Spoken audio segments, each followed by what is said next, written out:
it makes no sense whatsoever and isn't true and won't be true. And to do you want to believe their lies? Issue seems to me to be irresponsible. Stop it! Why do you want to die? No. No.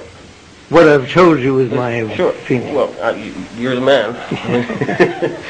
It is important to note, Nazi Germany's war effort was largely supported by two organizations, one of which was called IG Farben. IG Farben produced 84% of Germany's explosives, and even the Zyklon B used in the concentration camps to kill millions. One of the unspoken partners of IG Farben was J.D. Rockefeller's Standard Oil Company in America. In fact, the German Air Force could not operate without a special additive patented by Rockefeller's Standard Oil. The drastic bombing of London by Nazi Germany, for example, was made possible by a $20 million sale of fuel to IG Farben by the Rockefeller Standard Oil Company. This is just one small point on the topic of how American business funded both sides of World War II. One other treasonous organization worth mentioning is the Union Banking Corporation of New York City.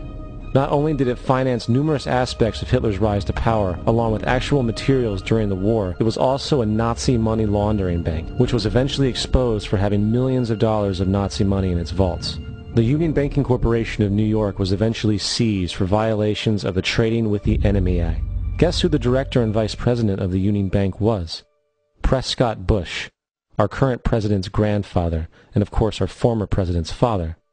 Keep that in mind when considering the moral and political dispositions of the Bush family. You're the man. The media and banking monopolists now have the power to make or break political leaders around the globe. Why haven't the networks made a TV movie of the week about how the Bush family made their family fortune? The movie could be called The Awful Truth, starring George W.'s great-grandfather Samuel P. Bush, whose Buckeye Steel Castings Company supplies parts for Edward Harriman's railroads, who in turn provides rail shipments for John D. Rockefeller's Standard Oil, who in turn gets monopoly financing from the Rothschilds. The movie could be made into a TV series starring Samuel's son Prescott Bush as the managing director of a Nazi steel manufacturing plant in Poland called Silesian Consolidated Steel. In episode 1, Prescott Bush forwards American financing to his German partner Fritz Thyssen through the Union Banking Corporation in New York. Fritz Thyssen arranges a contract with Nazi Germany's IG Farben company for free Jewish slave labor in Bush's steel manufacturing plant at the Auschwitz concentration camp. Episode 2 shows Skull and Bonesman Prescott Bush and Averell Harriman getting caught under Trading with the Enemy Act as the U.S. government moves in and seizes all of their shares in Union Banking Corporation.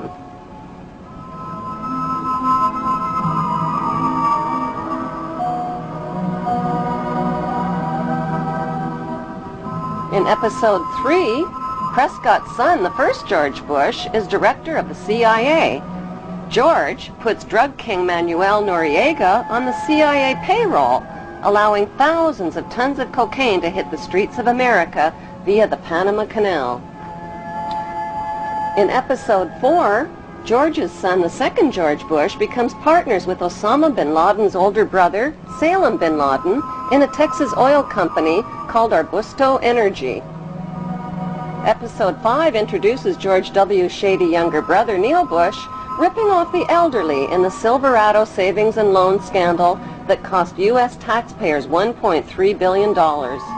In episode 6, the Florida election is fixed by George W.'s older brother, Jeb Bush, who puts brother George into the top job at the White House, which brings us back to Auschwitz and the concluding episode with George W. Bush visiting the slave labor camp where his grandfather helped build the Bush family fortune on free Jewish slave labor.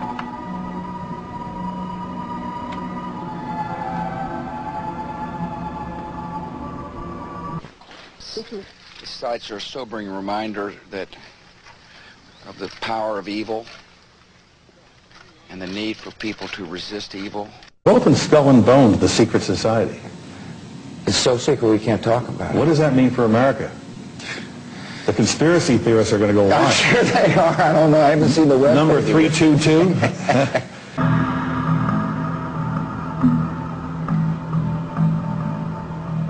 The Skull and Bones Brotherhood is rooted in Jewish Kabbalism and in European Freemasonry, which practices similar death and rebirth rituals.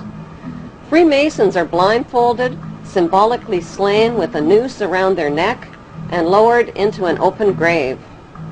Once raised from the grave, they must look towards a light called the morning star. The Latin translation for morning star is Lucifer. The phoenix bird and double-headed eagle are important symbols in Freemasonry. In Egyptian mythology, the phoenix bird is a god who rose to heaven in the form of a star like Lucifer after his fire immolation of death and rebirth. Death and rebirth themes in satanic witchcraft are marketed to youth in movies like Harry Potter and Lord of the Rings.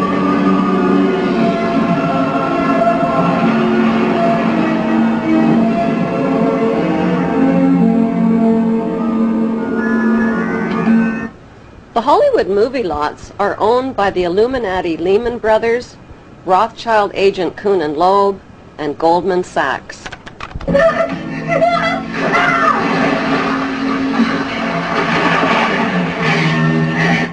Freemasonry has a pyramid structure. The highest level is a 33rd degree Mason. Solomon's Temple in Israel was located at the 33rd parallel.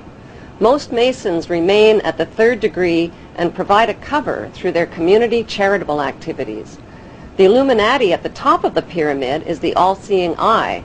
At the bottom are the unthinking, hardworking, law-abiding, tax-paying, God-fearing debt slaves called the Goyim, or sheep.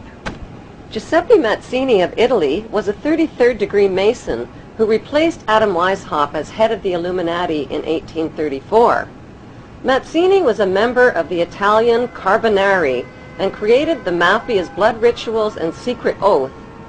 He gave the dreaded Cosa Nostra the name Mafia. Mafia is an acronym spelling the names of the original mafiosa godfathers: M for Mazzini, A for Otto Riza, F for Ferti, I for Incendi, and A for Avaligmenti. The Mafia arrived on American shores in the 1890s with Illuminati financing to establish underground networks and the black market system. Mazzini appointed America's Albert Pike as sovereign pontiff of Universal Freemasonry and the coordinator of the Illuminati U.S. activities. Pike was a Tennessee Ku Klux Klan judicial officer. A known Satanist, Pike indulged in phallic worship and the occult. He wore a satanic Baphomet symbol around his neck and used his bracelet to summon Lucifer. Pike used the KKK to keep blacks out of the Masonic lodges. In August 1924, Imperial Wizard Hiram Wesley Evans organized a parade of 40,000 Klan members down Washington's Pennsylvania Avenue to the Washington Monument.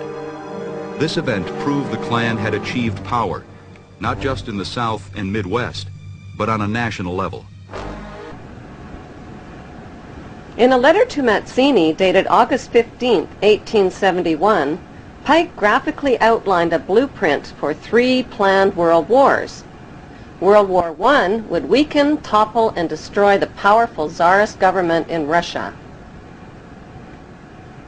World War II would pit Great Britain against Germany, destroy Nazism, and create the Zionist state of Israel. World War III would be ignited by fueling aggression between the Zionists of Israel and the Arab world, who would eventually destroy one another.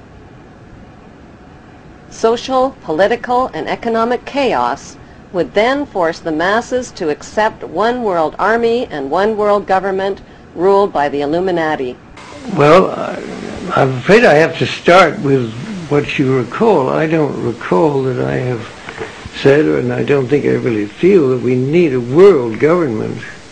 We need governments of the world that work together and collaborate, but I can't imagine that there would be any likelihood or even that it would be desirable to have a single government elected by the people of the world. So I think whatever you heard was misrepresented my feelings. Okay. In the end, when we take over against these people, it is not going to be like Germany where a few hundred of them get put to death, folks. We're going to put hundreds of thousands of them in prison. Tens of thousands are going to be executed.